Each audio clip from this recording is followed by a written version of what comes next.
নমস্কার। আকাশ আঁধার হয়ে আসে, শ্রাবণের ধারা ঝরে পড়ে, সে জলে ধীরে ধীরে ভরে ওঠে খাল, বিল, নদী, নালা।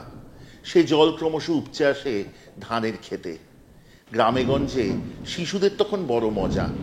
আদুর গায়ে কোঁচড়ে গামছা বেঁধে, কখনো বা চুবড়ি নিয়ে হাতে তারা নেমে পড়ে সেই ধান খেতে।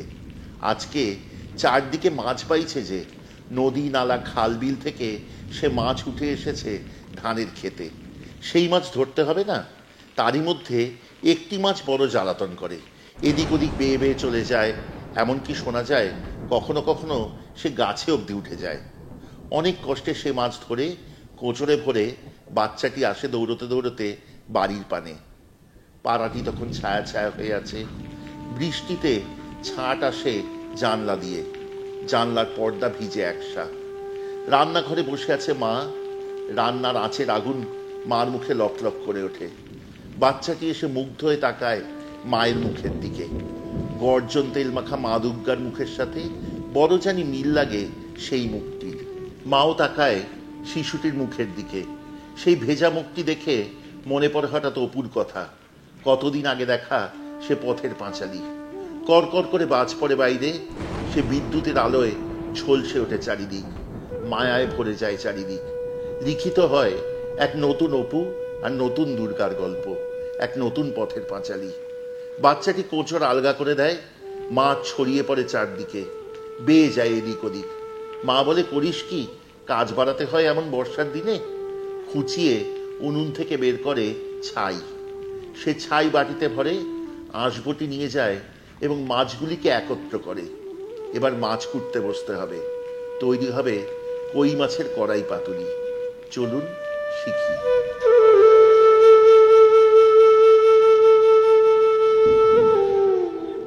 প্রথমেই বলি, কই মাছের কড়াই পাতুরি রান্না করবার জন্য কিন্তু লাউ পাতা, কুমড়ো পাতা অথবা কলা পাতা কোনো কিছুরই প্রয়োজন নেই। তবু পাতুরি কেন? কারণ এর উপকরণে পাতুরির সাথে মিল। কই মাছের কড়াই পাতুরি তৈরি করতে প্রথমে মাছের দুই দিকে কয়েকটা চেরা দাগ করে নিন। তারপর কড়াই আঁচে বসানোর আগে ঢেলে নিন বেশ কয়েকটি উপকরণ।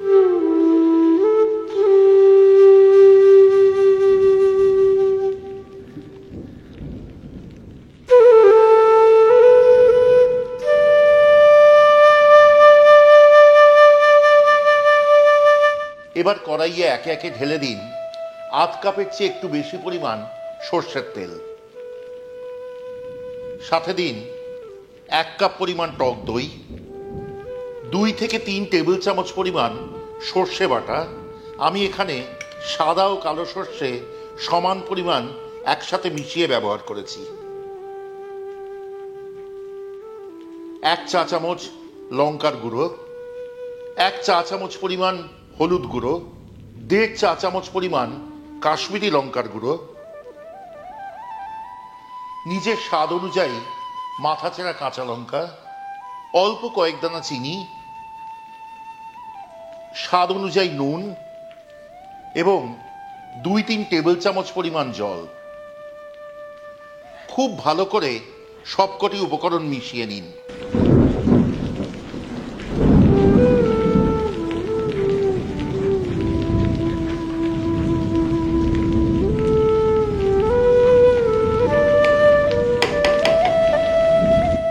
এবার একে একে মাছগুলি তুলে ছেড়ে দিন এই মিশ্রণে।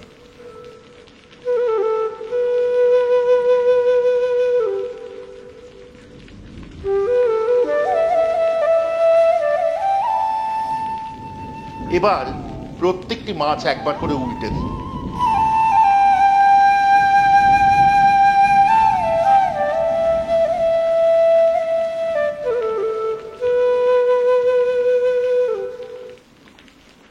এইবার আঁচ জ্বালানোর পালা। প্রথমে মাঝারি আঁচে রাখবেন রান্নাটি। যেই মুহূর্তে ফুটে উঠবে আঁচ একদম কমিয়ে এনে ঢাকা দিয়ে রান্নাটি হতে দিন পরবর্তী মিনিট 10।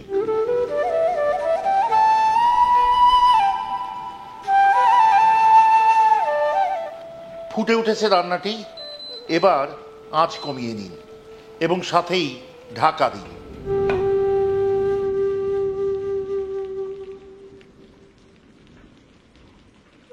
এই রান্নাটি যতক্ষণ হচ্ছে এই পর্যায়ে আপনাদের বলি কেমন লাগছে আজকে রান্নাটি দয়া করে আমাদের কমেন্টে লিখে পাঠান। যদি ভালো লাগে অবশ্যই শেয়ার করতে ভুলবেন না আত্মীয় বন্ধুদের সাথে। যদি ভালো লাগে সাবস্ক্রাইব করে সঙ্গে থাকবেন, খুব আনন্দ পাবো।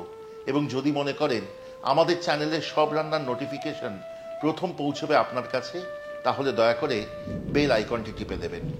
আর হ্যাঁ, যদি আমাদের সাথে যোগাযোগ করতে চান, যদি আপনার সন্ধানে থাকে আপনার পরিবারের এমন সুন্দর রান্নার হদিশ, যদি আপনি আমাদের সাথে ভাগ করে নিতে চান আপনার পরিবারের গল্প, মানুষদের গল্প, রান্নার গল্প, অথবা যদি আমাদের থেকে খাবার নিতে চান নিজের জন্য অথবা কলকাতায় প্রিয়জনদের জন্য, তাহলে সে খাবার আমরা কলকাতা, সল্টলেক এবং নিউ টাউন জুড়ে পরিবেশন করব, পৌঁছে দেব আপনার বাড়িতে।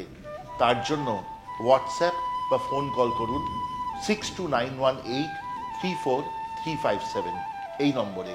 আমাদের কলকাতার নম্বর, সোমবার থেকে শনিবার সকাল 11টা থেকে সন্ধ্যে 7:30টার মধ্যে। 6291834357। মিনিট 10 হয়ে গেছে, এবার ঢাকা খুলুন। খুব সাবধানে একবার করে উল্টে দিন প্রতিটি মাছ।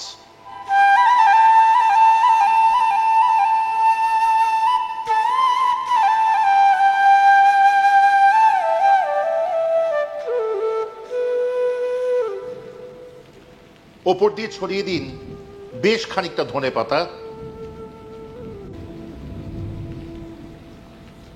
রান্নাটির আঁচ বাড়িয়ে মাঝারি করুন এবং পরবর্তী মিনিট 5 জন্য আবারও ঢাকা দিন রান্নাটি।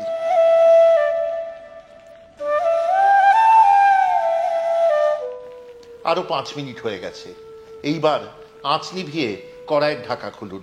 পরিবেশনের জন্য প্রস্তুত কই মাছের কড়াই পাতুরি।